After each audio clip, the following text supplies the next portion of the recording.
Hey there, Full Table CSA, extended big family, out here at Common Ground, on the farm, in the garden. I've been away for 6 days, so I'm coming back into this space for the first time, checking in on the beds in the deep south here that I'm primarily responsible for. So I'm gonna walk through these beds, take a look at what's happening, kind of talk through some of my thinking out loud about what's to come, what kind of care and tending coming up in the next couple days here. And one intention I hold in this video is to inspire and perhaps serve as an example for folks as someone who is still relatively new to tending the land and growing food.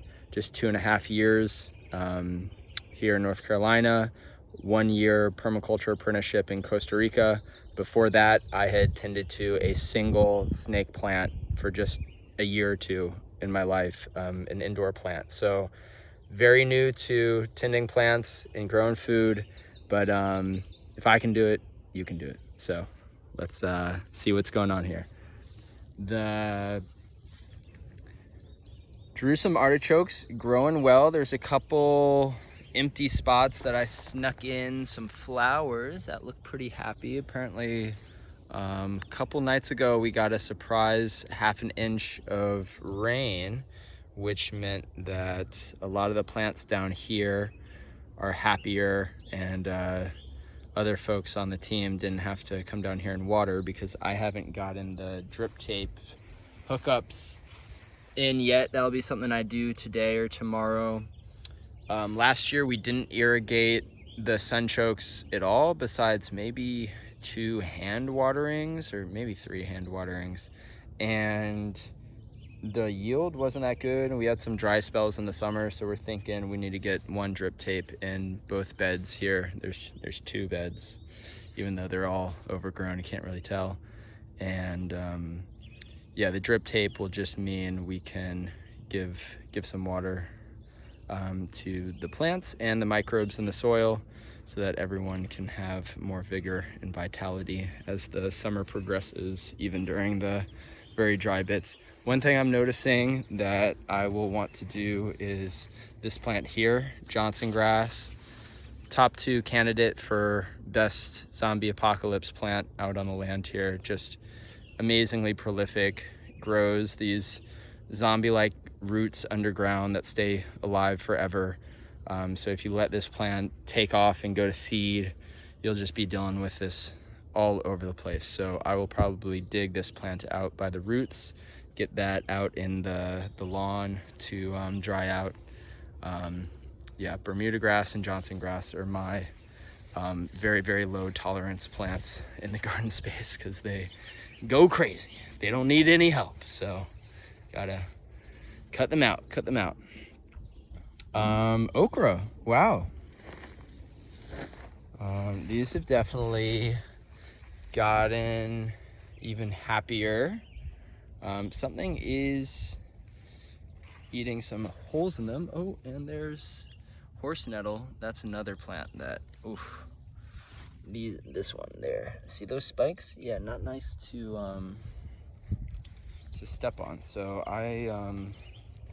the ones that are in the aisles, I'm planning to pull out and put on top of the bed as a little mulch, because these okra won't need, oh, see, look, the first little ones. Wow, very cool. Yeah, I seeded all of these, saved seed from plants last year, and most of them look really happy. So we are bound for some good okra bounty here in a couple of short weeks, maybe even less time if the little baby ones are. Yeah, I'll have to walk through here with a bit more discernment about when the first harvest will be. Yeah, a lot of horse nettle down here. Oof, not fun to walk through barefoot. Wow, corn is just, wow. I feel like these plants have grown more than a foot in the last week. I seeded some beans here, and I'm wondering how those have done. Just having my eyes on the ground, make sure I'm not stepping on a snake or anything. Let's see. So yeah, this right here is a bean plant. So I'm gonna need to, oh wow, look at that sea of amaranth. Wow. That's an edible cooked green, folks, so might see it on the CSA menu this week. Yeah, so being there. So I'll definitely want to come in here and clear out the grass around them, make sure they can get more sunlight. And then I need to get some kind of squash, butternut squash, winter squash in the ground here, which I didn't, I don't know if any are seeded, so I might have had a little oversight there. These look similar to those black pole beans over there with the 3-leaf pattern. These are green beans, coming along well. That's good to see. All right, into the, oh man, walking through the chaos. Yeah, this is almost peak sunshine photovoltaic input. Oh wow, and look at the milkweed. Yeah, so milkweed, I'm a fan of milkweed. The bees like it. I may not be a fan of milkweed in a couple years, depending on how much work it is to come in here and make sure they stay in a balanced way with the rest of the plants here. I probably will, when these plants go to seed, I might just let one little patch go to seed, like this big island, and then top all the rest and use those as green mulch for these beds. Continue adding organic matter, maximizing biological activity here. This is Malabar spinach, looking pretty nice. Wow, one's going off. Oh, one. Yeah, I think quite soon I'll need to get a trellis in, like in a week or so. Here we got Thai Roselle hibiscus, different than last year, cranberry hibiscus. Similar flavor in the leaves. I think actually the leaves of this one are more flavorful than last year's. They might not be as pretty to the eye with that deep burgundy color, but yeah, I'm happy that hopefully get some salad greens off of these plants this summer, and then be able to harvest the hips from them for tea later in the beginning of autumn. So, all right, walking out of the chaos. Oh, sunflowers taken off. Planted some sunflowers at the tops of some beds. Here we have cantaloupe that are looking pretty good. Wow. The watermelon down a couple beds further than this were not looking good a week ago, 2 weeks ago. We're thinking it might be a disease that cucurbits, the cucumber melon family, a disease that targets those plants that was in this patch of the garden. But these cantaloupes look good, at least down here. I haven't checked all the way down, but yeah, here is some biochar. So I have been charging the biochar that community member Randy has been making big batches of over the past few years. I've been charging that stuff and adding it to the soil when I plant these.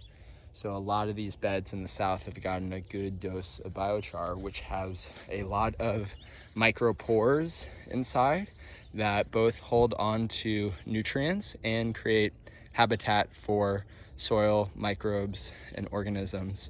So they are a big boost for soil. Down here, yeah, the watermelon.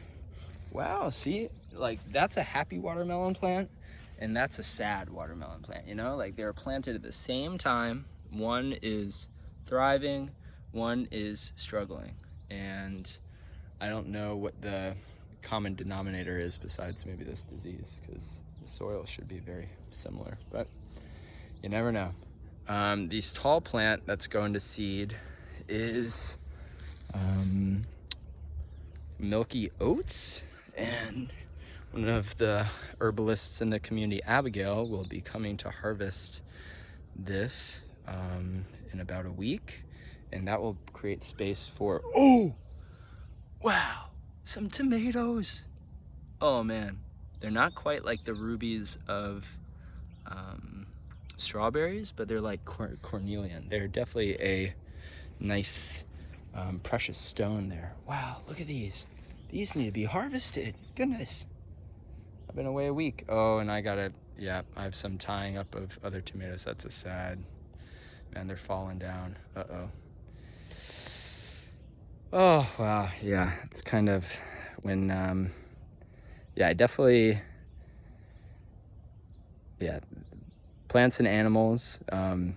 Obviously, if there were a bunch of hens down here all falling over each other, not being fed for like a week, I would, feel extreme emotional turmoil over that, and don't feel quite as much about the tomatoes because they're still living, they're still chugging along, but they could be much happier with some extra care.